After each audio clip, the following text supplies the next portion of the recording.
আমার কলিজার ভাই ও বোনেরা, আসসালামু আলাইকুম। সবাই কেমন আছেন?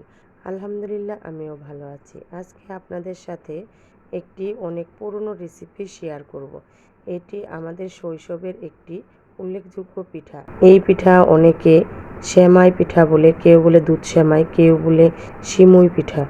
এটি আমাদের ছোটবেলার একটি স্মরণীয় পিঠা। এই পিঠা আমার মা বানাতে গেলে আমরা খুবই ডিস্টার্ব করতাম। আমি বিশেষ করে থালার উল্টা পাশে এই পিঠাটা বানানো শিখেছি। আমার মা রুটি বানানোর পিঁড়ির মধ্যে কিংবা পাটার মধ্যে এই পিঠা বানাতো সবাই মিলেমিশে, কিন্তু আমি ছোট ছিলাম দেখে আমাকে কেউ বানাতেই দিত না, বলতো তুমি পারবা না, এখান থেকে সরো। তবুও আমি মানতাম না, তাই আমাকে একটি থালা দিয়ে উল্টিয়ে, মানে থালার উল্টো পাশে আমাকে এটি বানানো শেখানো হতো। সেই ছোট্টবেলা থেকে এই পিঠাটা বানানো শিখেছিলাম মায়ের হাত ধরে। আমিও প্রায় এই পিঠাটি বানিয়ে খেয়ে থাকি।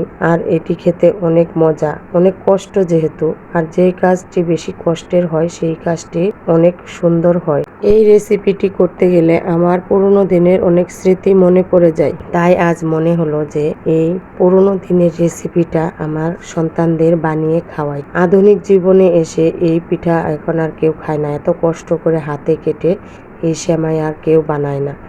অনেক রকমের সেমাই দোকানে কিনতে পাওয়া যায়, আর ঝটপট সেগুলো রান্নাও করা যায়।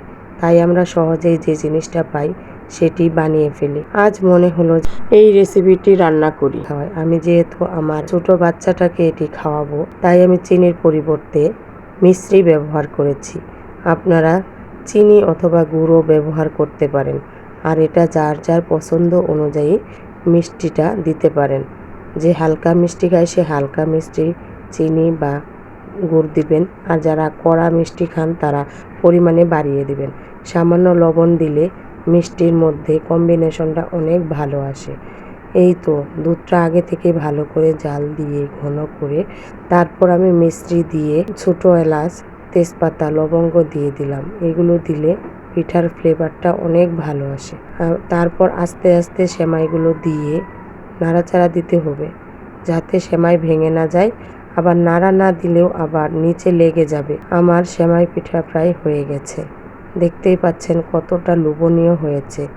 আর আমার ছোট বাবাটা অনেক ভালো করে খেয়েছিল, খুব মজা পেয়েছে। আর একবার হলেও বাসায় বানিয়ে খেয়ে দেখবেন, অনেক টেস্টি হয়। বানাতে অনেক কষ্ট হয়, তারপরও একটু চেষ্টা করে দেখবেন। রেসিপিটি আপনাদের মাঝে শেয়ার করলাম। ভালো লাগলে লাইক, কমেন্ট, শেয়ার দেবেন, আর কমেন্টে জানাবেন যে কেমন হয়েছে। আজকের মতো বিদায় জানাচ্ছি। সবাই সুস্থ থাকবেন, ভালো থাকবেন, নিরাপদে থাকবেন।